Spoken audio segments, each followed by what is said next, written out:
Support for the Capital Connection comes from New York State United Teachers, working to support students, educators, and public schools as the center of their communities through the Public Schools Unite Us initiative, and United University Professions, representing 37,000 academic and professional employees at SUNY campuses and teaching hospitals across New York State. Frederick E. Cole, President, uupinfo.org.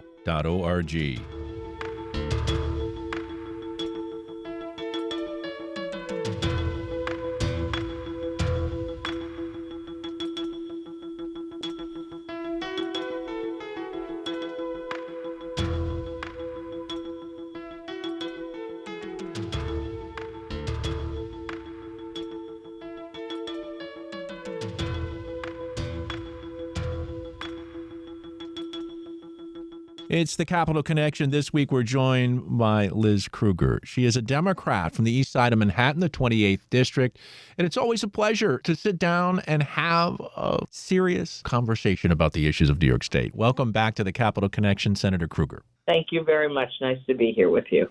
And with you, of course, a $237 billion budget passed. I know the media, we make a big deal out of it, not making it by the budget deadline of April 1st. Nonetheless, the plan includes restored funding for school aid and a package to encourage the growth of affordable housing. Even the State University of New York received its largest funding increase in 50 years, $114 million operating increase on top of last year's $163 million increase. Those are a couple of the highlights. Senator Krueger, let's start with what you like about what's in this budget. Well, I think you covered some of it. I mean, we did increase funds for CUNY and SUNY, not perhaps as much as they had hoped, but significantly. We tried to address the crisis of the hospitals on the three SUNY campuses, all of which were on the verge of collapse. So we helped them. We still have to figure out what's going to happen with Stony Brook downstate in Brooklyn, but we reversed the governor's proposal to just close them. We passed a housing bill that has things to love and hate, and we've been hearing from people about both sides of that. We knew that we needed to increase the pace at which we were building housing throughout New York State, but how much of it was going to be affordable, we don't feel like we got far enough, but further than the governor had proposed. We also built in a good cause eviction bill, which many activists and renters have been hoping for years. It is a much weaker version than we in the Senate Democrats proposed. So again, good news, bad news, but we felt that we had to get started. Senator Krueger, do you think upstate communities will opt in? I know there's an opt-in for upstate, right? There's an opt-in because there were communities who hated the idea and communities who loved the idea. There were several who had tried to pass it at the local level, and the court said you don't have the authority to create this on your own. So I think that places like Albany and Rochester and Syracuse and Buffalo will give this a very hard look, and I think several of them will opt in. There are even some smaller rural communities who have talked about the advantages for themselves. So we'll have to see. Certainly, there were advocates who felt we should do it as an opt-out instead and have everybody go in and then make the decision to pull out. But that was, frankly, too controversial to get across the finish line. So we went with the opt-in model, except for New York City where it's required. There's lots and lots of pieces of the housing issues. So I almost don't want to use up all my time for that. The governor had proposed enormous cuts in K through 12 education, and we actually almost half the districts in the state would have taken cuts under her proposal. We reversed that. There is no district getting less than they got last year, although some would argue they should have gotten a lot more. But we're very happy we were able to reverse those cuts. We made some significant changes in health care financing. And again, some people will be happy. Some people will say not enough. We did not resolve the very complex issue of home care and the cost of it overall and the need to increase the payments for home care workers so that we get more people even willing to want to do this work. You know, transportation, we put some significant money into both upstate mass transit and, of course, trying to assure that we keep our MTA moving forward at a stable level after so many years of hits from the pandemic, less ridership, massive storms doing so much damage. I guess that's the other theme that we have to confront in every state budget from now on. Climate change is wreaking havoc on our natural environment and our structured environment. And we, the state, have to make sure we have adequate funds to provide the remediation when things go wrong and models for sustainability as we continue fight the fight to decrease the rate at which climate change is moving forward. I am disappointed that a number of my key points of legislation did not move through in the budget. The New York Heat Act. Yeah, let's talk about that. Let's get into that a little bit. First of all, why didn't it pass? There are certain companies who are in the gas and oil business who've been doing a very good job of providing misinformation and false education to constituents and elected officials. And unfortunately, we're successful in convincing enough of them that if we move forward with the New York Heat Act, somebody's going to come turn off the gas in your home tomorrow without your permission, which is absolutely not true. Basically, the Heat Act says, let's stop forcing the building of new gas pipes into every new building that is built in New York State. In fact, we have the all-electric bill and the CLCPA law already in law saying we can't be doing that. And yet, until we pass the New York Heat Act, it is still on the books in New York State that anytime somebody builds something new, they must build an extra 100-foot connection from a major gas pipe into the building. That's costing ratepayers over $200 million a year to add additional gas pipe infrastructure when it's illegal, basically, to use the new systems and to continue to pay to update and keep our entire gas system functioning when we're not supposed to be using it by like 2030, 2040 at the latest. So why do we keep pouring billions of dollars into repairing and upgrading? So in the New York Heat Act, it's no, you don't have to put in the last 100 feet unless there's some reason that building really needs gas, perhaps some kind of manufacturing, in which case they can ask the Public Service Commission for an exemption. Well, I heard one organization that's advocating for the Heat Act blame it basically on a gas distributor out of Western New York. But I'm wondering if it gets down to the fact that a lot of these companies have money to lobby with, whereas a lot of the nonprofits fighting for the Heat Act may not have the same ammunition, so to speak. They just have the power of their words. Yes, the people are on our side, but we are outgunned by the amount of money being used to lobby to push back against everything we're trying to do on climate change and to address something that I think most everyone knows. We don't have any time to waste. The weather, look at weather reports every day of your life. The number of storms, the damage that is done by the storms, the rising water tables in our oceans and along particularly our beachfront areas. I mean, Long Island is losing its beachfront and literally its land every day because of the increased ocean levels. There's just so much evidence that there is so much going wrong, and we can be doing far more to slow down those changes and hopefully ultimately take action to reverse them as the technology gets better and better. Well, I'm guessing since the Speaker, Carl Hastie, and it's the Assembly where the Heat Act stopped, who was quoted yesterday as saying it's not necessarily not going to be passed. So do you have hope that through further negotiation this could actually pass? Yes, I always have hope. Otherwise, I wouldn't do the job I do.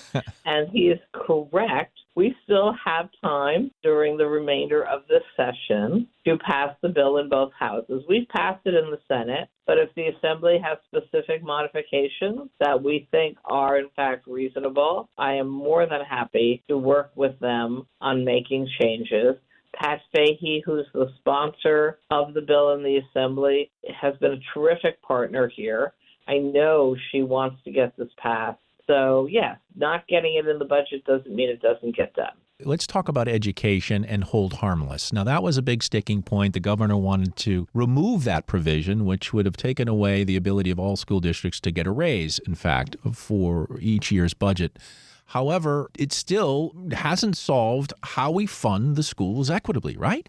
Correct. And so we, for several years, have been urging the state to commission a study to evaluate the base formula of how we calculate education funding to each district.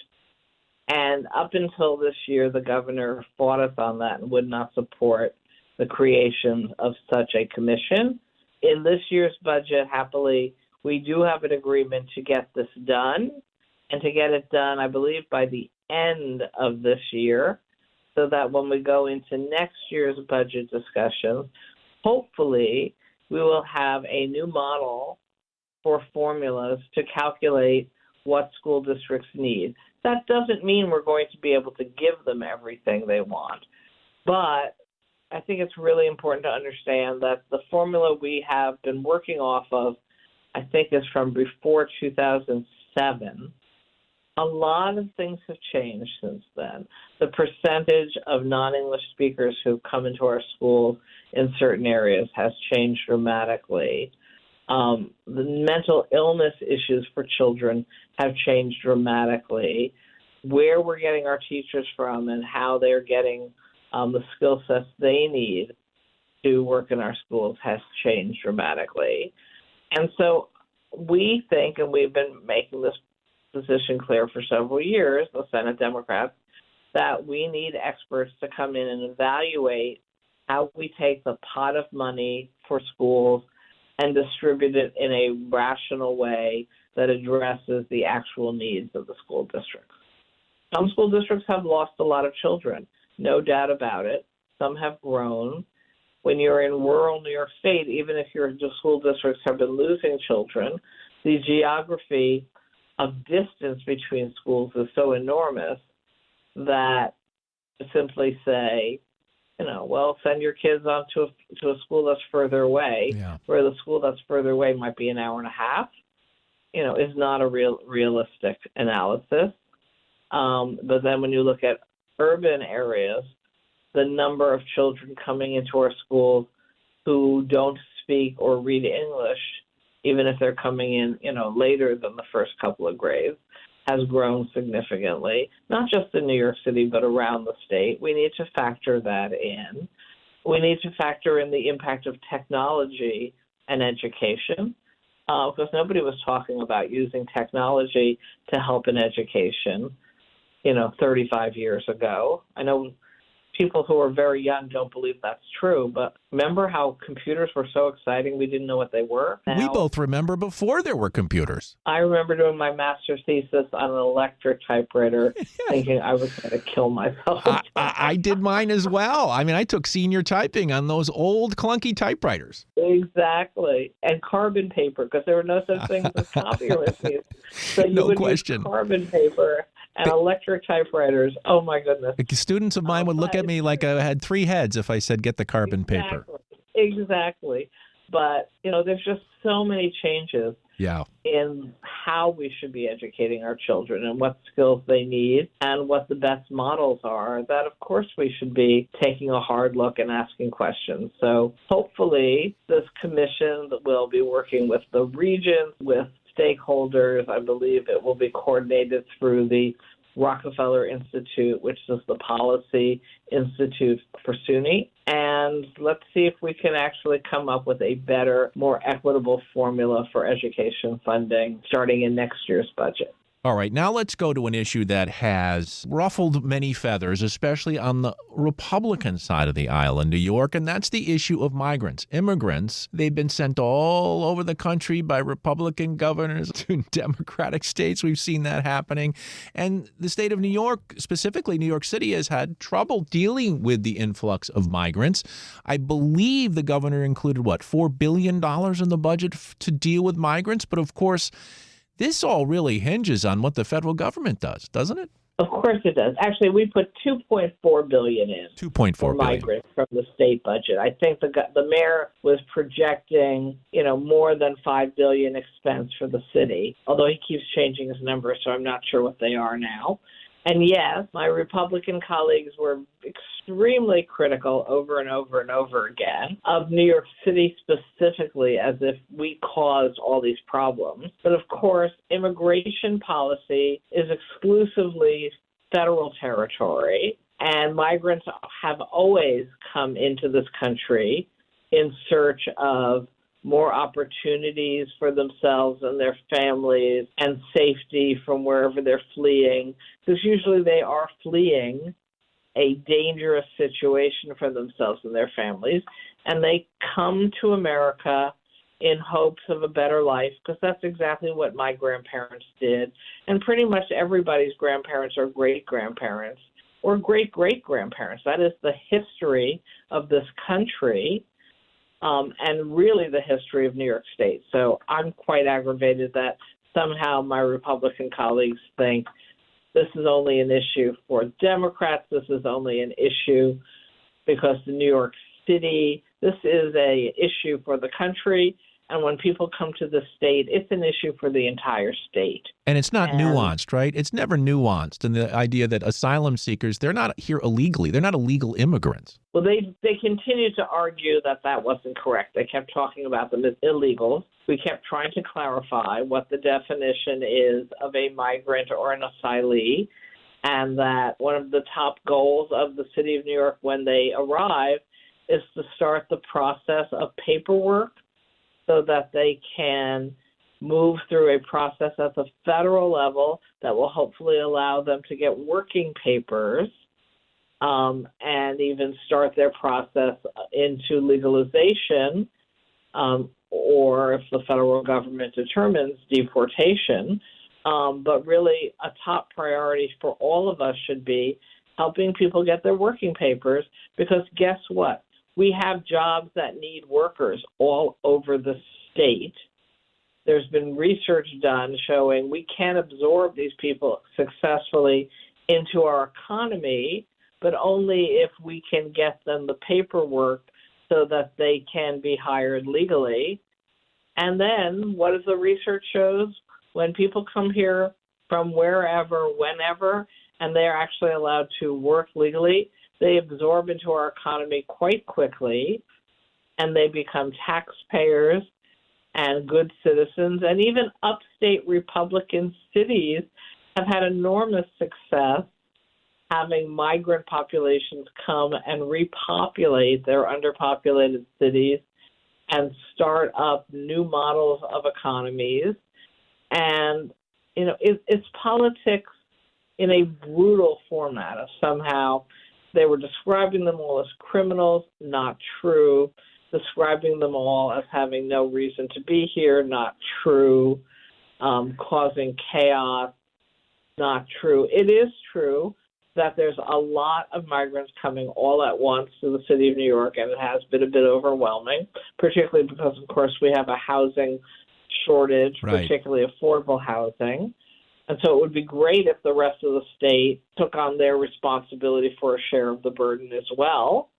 And some are, but not nearly enough. I wish the governor would speak out more about that and help coordinate more of that.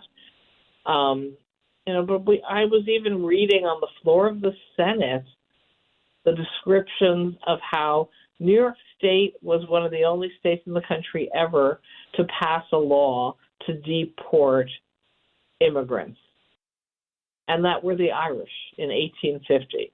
And the Irish were described as dirty and dangerous and stupid and should not be allowed to continue to enter our country or our state. It was so disturbing.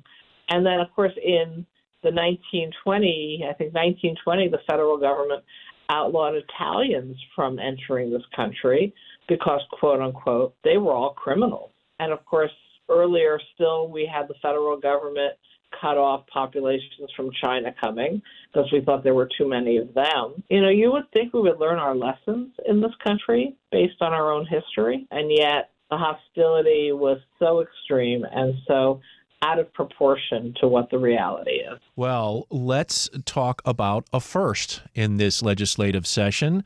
New York has become the first state in the nation to incentivize hiring and retaining local journalists. Yes, you can see my bias here. Similar to a federal proposal stalled in Congress, the Empire State has enacted a proposal that will provide local news outlets, including local radio and TV stations, with a payroll tax credit to incentivize media outlets to hire more reporters. There's some details in here, including it's a $5,000 tax credit for each full-time employee hired, up to a maximum of $20,000. It's based on net new jobs created, so a newsroom can't just lay off a whole team and then hire one new reporter to get the credit. However, it does speak to this problem we're facing in journalism right now, which is because of the internet, your mainstream journalism, television and radio, and especially newspapers, have lost a lot of that pay model advertising that used to work for them. So now we see the effort in New York and even on the federal level, which is stalled, to try to help journalism, obviously the Fourth Estate and in the Bill of Rights, that you can't have a democratic society without a healthy press. You're absolutely right, and I'm really proud that we got that done literally at the last minute, and it is a recognition that we do not want to lose our local journalism because it's so key to democracy and information flow in our society. But also, we define a million different things as good for the economy that we offer assistance to through our tax system. Why not do the same for this crucial part of our society as well as our economy, media, and access to news? Senator Liz Krueger, my last question here has to do with the current situation on college campuses across the country, including right there in Manhattan at places like Columbia and Connecticut at Yale, and the protests that are going on as a result of the Israel-Hamas war. Now, as a progressive leader, as someone who's Jewish, one of the things that it seems to me gets lost in this whole issue is nuance, that maybe it's not one or the other, but that we want people to stay alive, not go hungry, and we want others to not use terrorism to make their point.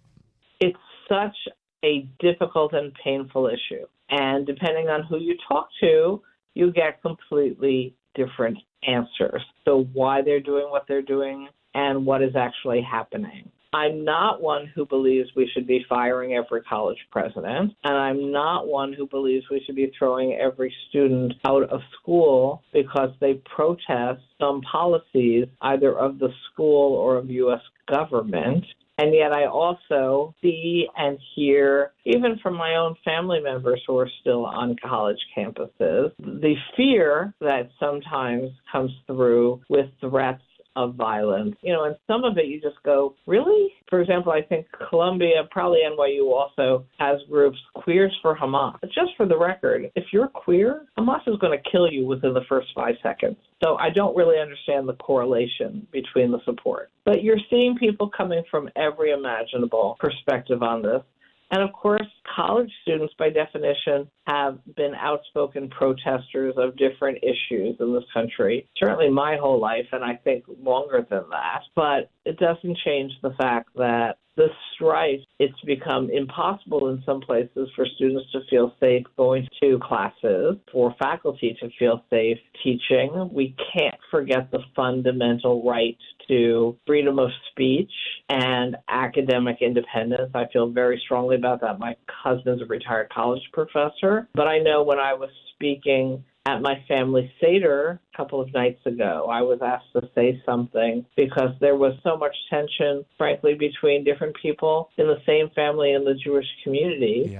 That I asked everybody to remember that the fundamental teaching of Judaism is peace, moving the world forward together, the inherent dignity of every human being, recognizing that the nightmare going on in Israel and Gaza has caused enormous pain to all members of our community and other communities in the Palestinian community, that we must play a role to fight for human rights in the world and to mourn the loss of the thousands killed and kidnapped, even in a time of war. And it's just so hard, I think, for everyone who takes a deep breath, looks around them, and tries to get their arms around this. Of course, I also worry very much that this will all discourage people from going to the voting booth in November. When people are angry and scared and confused, they may decide not to vote. And I'll just be partisan for a moment. Whatever you think is going on in the world or in this country, if anyone out there that's listening to your radio station thinks that having Donald Trump take this country over again is going to make things better, has no idea what's going on out there. And so I so worry that people will take all of this anger and confusion between each other. I don't think go and vote for Donald Trump, at least not here in New York. But if they don't go and vote, he wins anyway. So I am partisan. I am fundamentally a believer that a second presidential term of Donald Trump will be the end of democracy for all of us in this country. And don't even imagine what damage can be done internationally with one more of his administration. Well, we are out of time. What a pleasure. We've been speaking with Senator Liz Krueger. She's a Democrat from the east side of Manhattan, the 28th District, and joins us from time to time on the Capital Connection. I'm so pleased you spent the time going through the budget and all the important issues facing New Yorkers, and I can only hope that you'll come back again. Thank you. Invite me, and if I can, I'll be happy to. Thank you.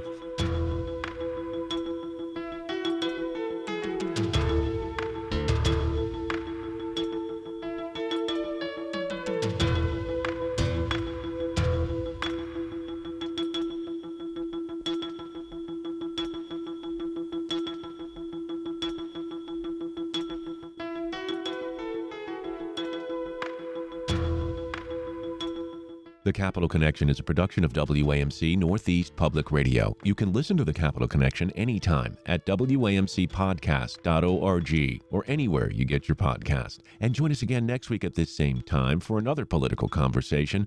For The Capital Connection, I'm David Guistina.